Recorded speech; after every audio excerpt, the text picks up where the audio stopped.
Hello, welcome to Exotic Gardening with me, Yorkshire Kris. A week ago I did a video as it was snowing, and we had lots of snow exactly 7 days ago.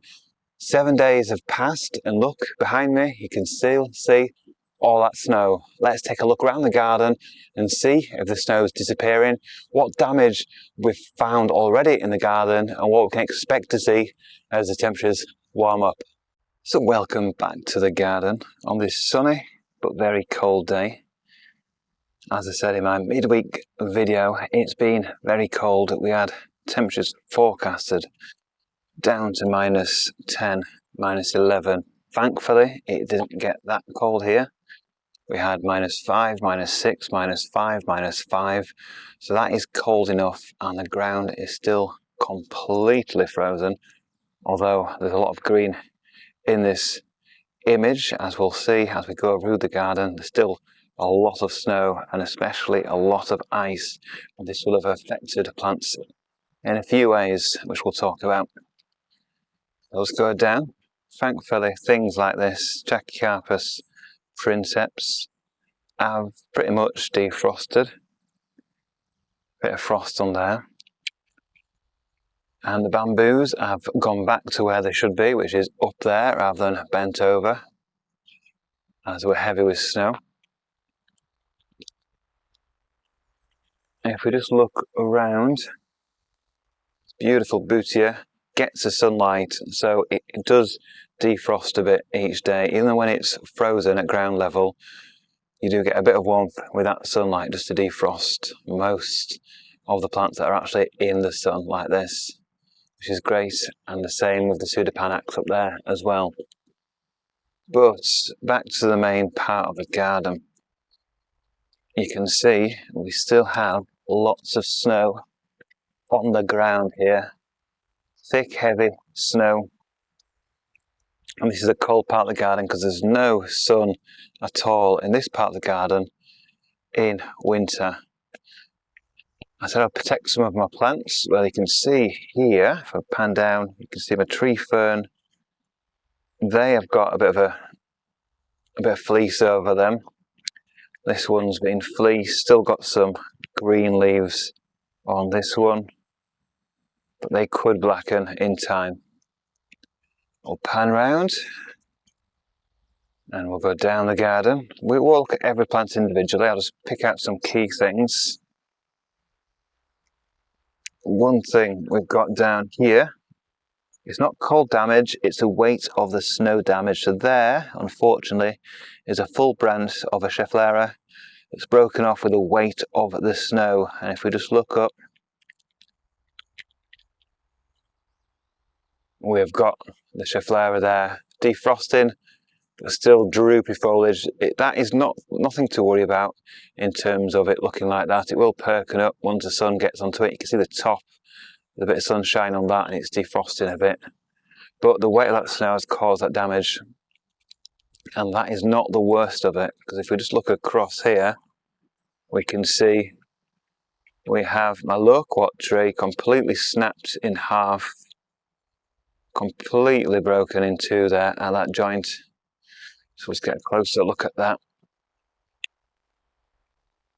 Just go around through the snow, I'll just pan round, and we can see we've got a full snappage of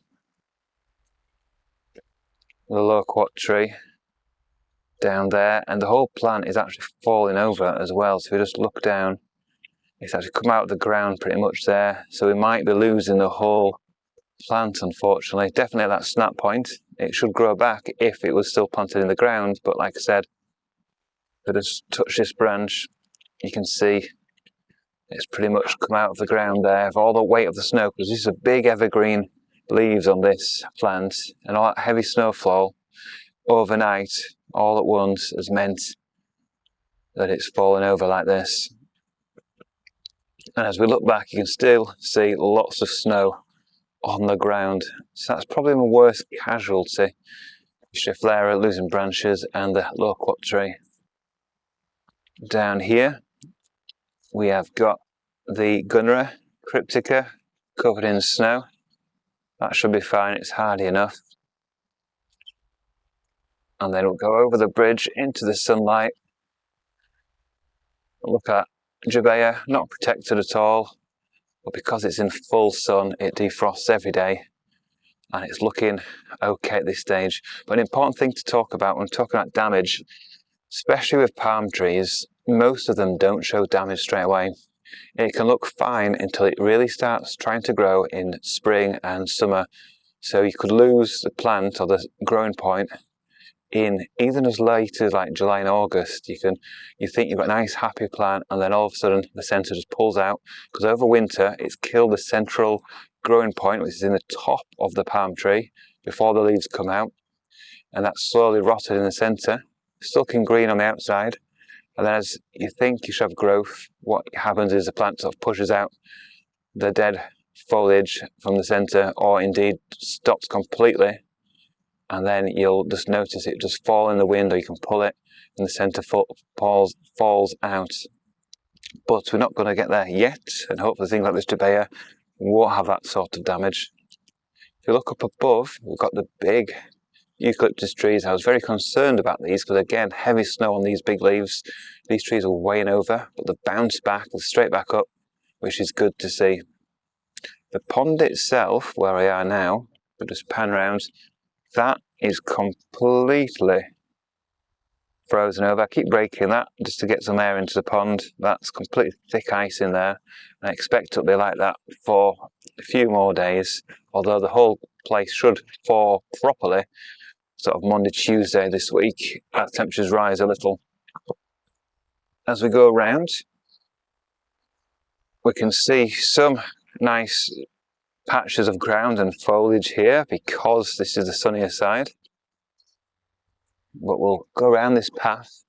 I've tried to protect this echium a little bit, and you can see we have got some green, but also quite a lot of damage on there. So we'll see how that pans out over the next day or two as things warm up. Talked about using garden furniture as protection. Got a couple of chairs there, and if you look underneath, we've got an agave under that one, and under the other one we've got another agave, and also a cacti as well, keeping dry, keeping that moisture off. Now as we go down here, believe it or not, this Milianthus is still looking fine because it's got the protection of the bamboo above it, which does protect it because the stems fall down with the weight of the snow, protecting the plants underneath it.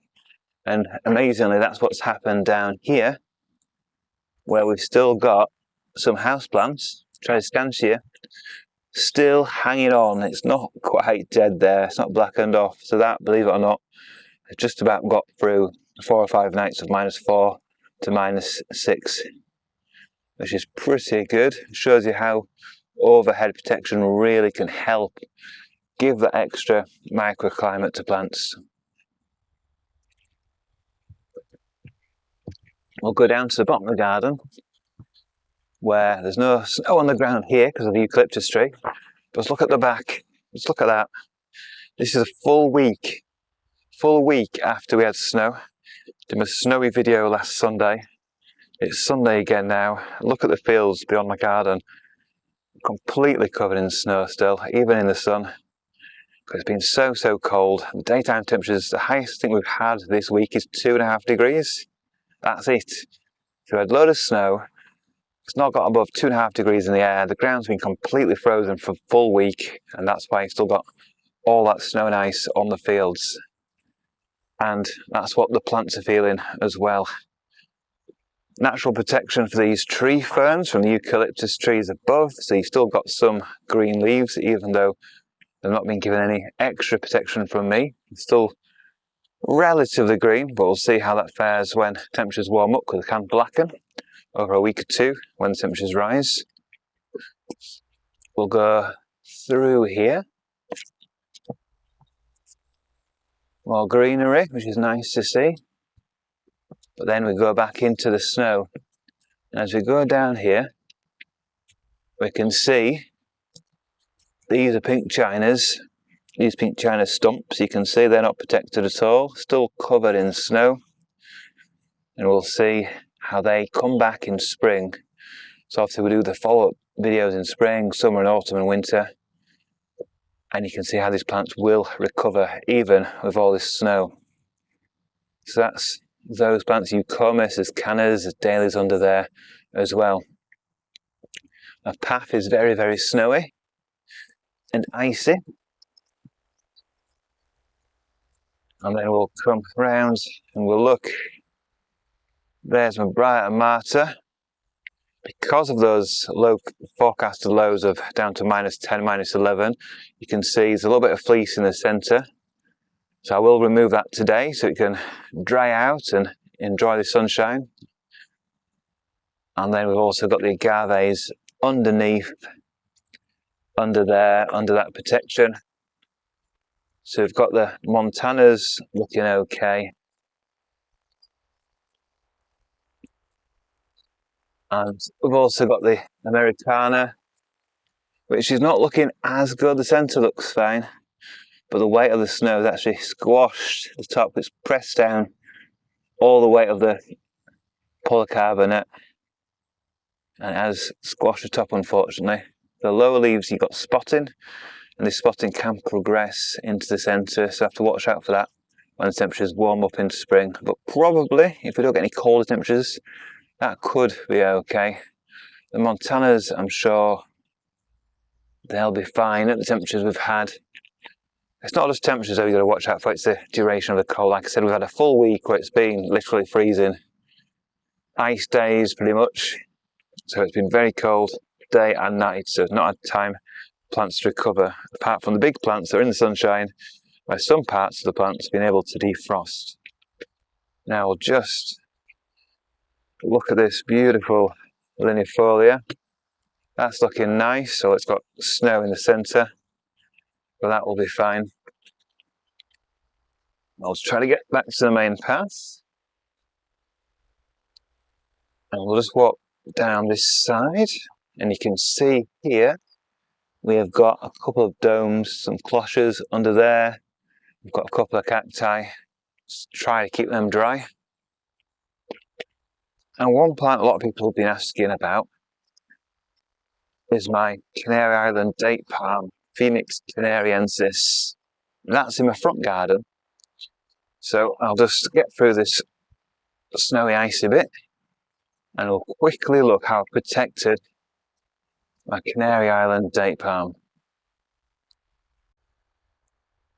Now in the front garden, it's much, much sunnier and things don't get as badly harmed by the cold. And one of those plants, surprisingly, it's got through all these winters, including the beast from the east, is my Phoenix canariensis. You can see that in the centre. I've tied lengths of fleece around it just to hold all those fronds together, just to protect the centre a bit.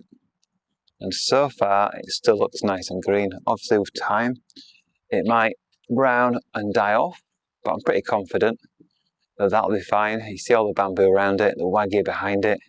I think with all the other plants around it, it'll be totally fine. So that's a Phoenix canariensis. I'll unwrap that as well today, just to let the air back in. Now in terms of potted plants by the house, we've got many little palm trees, my palm tree collection. We've also got an agave media picta down there, totally unprotected, other than the protection from the wall of the house. They were covered in snow and frozen through, but there's one coming off the walls of the house and it is south facing, so this aloe, these palms should be totally fine at the temperatures we've had. We won't know for certain, like I said, until spring at the earliest and into summer to see if these plants grow out any cold damage that may be not seen at this moment in time. Thank you for watching this edition of Exotic Garden UK. Join me next week where we do more in the garden.